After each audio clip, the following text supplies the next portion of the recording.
Sosok Malampir sudah terkenal di Indonesia. Apalagi baru-baru ini sosoknya masuk dalam salah satu karakter sinetron di salah satu televisi, yaitu Raden Kian Santang. Namun di sinetron, kisahnya sangat berbeda dengan versi legenda. Bagaimana sih cerita tentang Malampir ini sebenarnya? Yuk kita simak. Oh iya, jangan lupa subscribe, like, dan komen ya.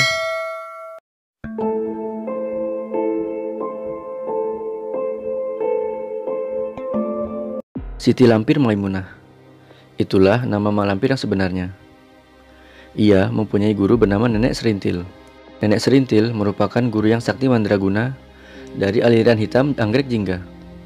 Nenek Serintil berasal dari Pulau Jawa yang memuja Batara Kala. Banyak yang salah menduga kalau Malampir hanya melegenda di Gunung Merapi di Yogyakarta.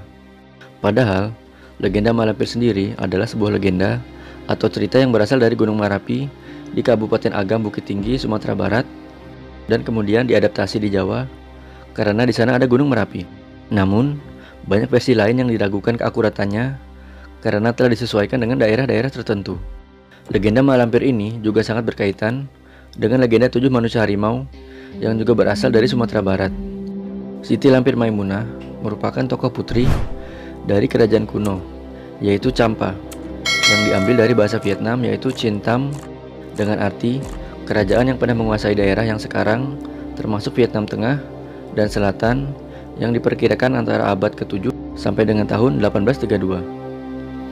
Pada dasarnya, pada waktu dewasa, Siti Lampir Maimunah ini adalah seorang gadis yang cantik dan baik, namun sangat pemalu seperti wanita pada umumnya. Saat dewasa, ia juga pernah merasakan jatuh cinta dengan seorang pemuda. Sampai suatu hari, Siti Lampir berjumpa dengan seorang pengembara yang dipanggil Datuk Panglima Kumbang, yaitu seorang bangsawan yang bergelar Datuk. Disebut Datuk karena ia adalah panglima dari pasukan alam kegelapan. Saat itulah cerita pertama Siti Lampir jatuh cinta kepada seorang pemuda, yaitu Datuk Panglima Kumbang. Namun tidak ada yang tahu pasti siapa nama pemuda itu.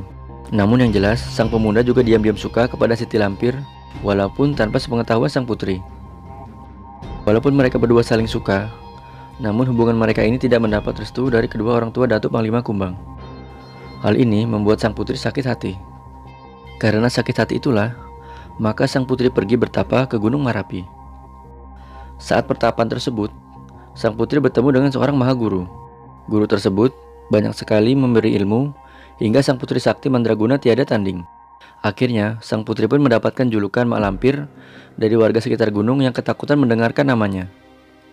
Di sisi lain, walaupun tidak mendapat restu dari orang tua Datuk Panglima Kumbang, Mak Lampir tetap saja mencari pujaan hatinya tersebut. Akan tetapi, ia tidak pernah bertemu. Hingga pada suatu ketika, Mak Lampir dan Datuk Panglima Kumbang akhirnya bertemu. Namun, mereka bertemu dalam medan pertempuran. Dan sayangnya, Datuk Panglima Kumbang tewas dalam pertempuran tersebut. Mak Lampir sangat menyesalkan kematiannya. Terlebih ketika ia mengetahui jika Datuk Panglima Kumbang juga mencintainya. Ia tidak rela orang yang sangat dicintainya mati. Akhirnya, Mak Lampir berusaha menghidupkan kembali Datuk Panglima Kumbang dengan cara mengikatkan jiwa Datuk Panglima Kumbang di bumi. Kesaktian yang dimiliki Mak Lampir berhasil menghidupkan kembali Datuk Panglima Kumbang. Namun akibat ilmu yang digunakannya membuat wujud Mak Lampir berubah menjadi buruk rupa dan sangat menyeramkan. Walaupun dengan wujud tersebut, Mak Lampir berharap Datuk Panglima Kumbang tetap mencintainya dan menerimanya dengan tulus. Namun yang terjadi adalah sebaliknya. Pengorbanan yang dilakukan oleh Mak Lampir tidak dianggap oleh Datuk Panglima Kumbang. Pujaan hati Mak Lampir tersebut malah menganggap jika wanita yang telah menghidupkannya itu adalah sang peneror warga dengan wajah buruknya. Dan sejak saat itu, pertempuran gaib terus terjadi dan membuat warga banyak yang ketakutan dengan Mak Lampir.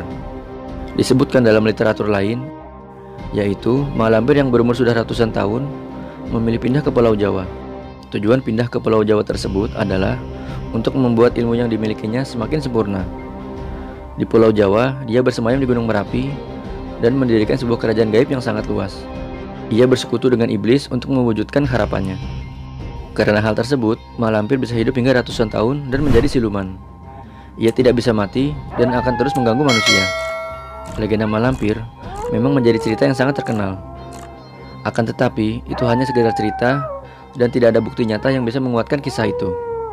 Lalu, jika sosoknya dikaitkan dengan kisah Raden Kian Santang, tentunya ini hanya kreativitas dari sang sutradara dalam menambah bumbu cerita agar menjadi seru dan memuaskan pemirsanya. Masalah kisahnya hanya fiktif belaka atau tidak, semua dikembalikan lagi kepada penonton setianya. Oke, sampai di sini dulu kisah dari Wahana Cerita ya. Jangan lupa saksikan cerita seru lainnya. Sampai jumpa.